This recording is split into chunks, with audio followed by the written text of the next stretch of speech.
La confrontation entre la Russie et les États-Unis ne cesse de déséquilibrer l'ordre mondial.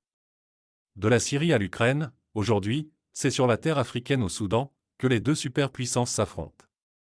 Les enjeux sont purement géopolitiques et économiques. Dans cette vidéo, nous verrons comment les deux géants militaires cherchent à tout prix à s'imposer pour avoir le contrôle dans cette partie stratégique d'Afrique. Avant tout, n'oubliez pas de vous abonner et d'activer la cloche de notification pour ne pas rater nos prochaines publications. Le 15 avril dernier, Khartoum devient un théâtre de combat entre l'armée régulière, guidée par le président général Abdel Fattah al-Burhan, et les forces de soutien rapide, dirigées par le général Mohamed Hamdan Dagalo. Les combats, depuis, s'étendent progressivement sur tout le pays. Pour comprendre comment sont-ils arrivés jusque-là, il faut repartir quelques années en arrière. Tout commence en 2019, après la chute du régime d'Omar al-Bashir, commencée depuis 1989. Les deux généraux, piliers du régime déchu, contribuent à la chute du dictateur, après des soulèvements populaires sur toute l'étendue du territoire. Un conseil souverain de transition, militaro-civil est par la suite formé, dans lequel les deux protagonistes s'allient, formant le bloc militaire, face à l'autre bloc constitué essentiellement par les membres de la société civile. Un accord cadre est écrit, et prévoit d'amorcer le processus de démocratisation avec pour but final, d'organiser les élections libres et transparentes. Cette ouverture politique, d'ailleurs sans précédent, suscite l'appréciation des États-Unis, qui annulent ses sanctions contre le pays, et de la communauté internationale, qui plaide pour une réduction de la dette.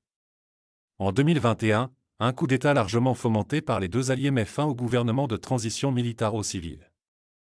L'armée prend donc le contrôle total de l'exécutif et forme une junte, dirigée par le général Abdel Fattah al-Burhan. C'est ici que la Russie et les États-Unis s'invitent sur la scène.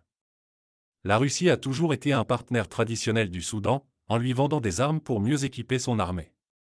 En 2016, le Soudan, sous le coup des sanctions américaines et de l'isolement international, cherche un allié. En 2017, Omar al-Bashir, encore président à l'époque, se rend à Sotchi où il est reçu par le président Poutine. Des accords commerciaux et sécuritaires sont signés.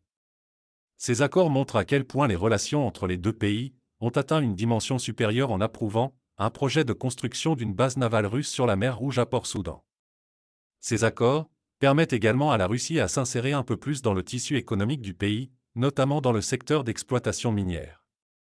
En 2019, plusieurs rapports démontrent que le secteur minier est contrôlé par les RSF, donc par le général Dagalo, qui serait même le propriétaire de la société Al Junayd, société qui gère les revenus de l'industrie extractive nationale. Face à l'instabilité politique du pays, la Russie cherche avant tout à protéger ses intérêts.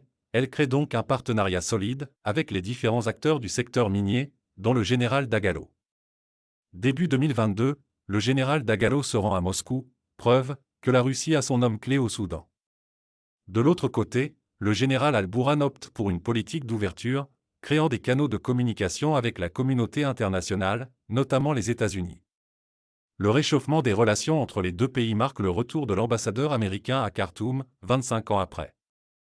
Les États-Unis mettent la pression sur le gouvernement de Khartoum d'accélérer la démocratisation du pays, qui passe par la réforme des institutions, de revoir les accords sécuritaires avec la Russie qui prévoit la construction de la base navale russe en mer Rouge. En fin 2022, le général al-Burhan lance donc le processus de démocratisation qui prévoit la dissolution de tous les paramilitaires en 2 ans, au lieu de 10 ans voulus par le général Dagalo. Le bras de fer s'installe donc entre les anciens alliés, qui finissent par une confrontation militaire le 15 avril 2022. Il est donc clair que les enjeux dépassent la simple confrontation de deux fractions locales. La Russie, tout comme les États-Unis, cherche à faire asseoir leur statut de superpuissance dans une zone d'Afrique stratégique, et surtout dans un pays riche de ses minerais.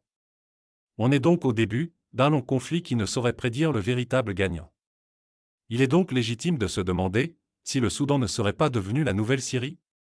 Nous vous remercions d'avoir regardé cette vidéo jusqu'au bout et nous vous disons à bientôt pour de nouvelles aventures.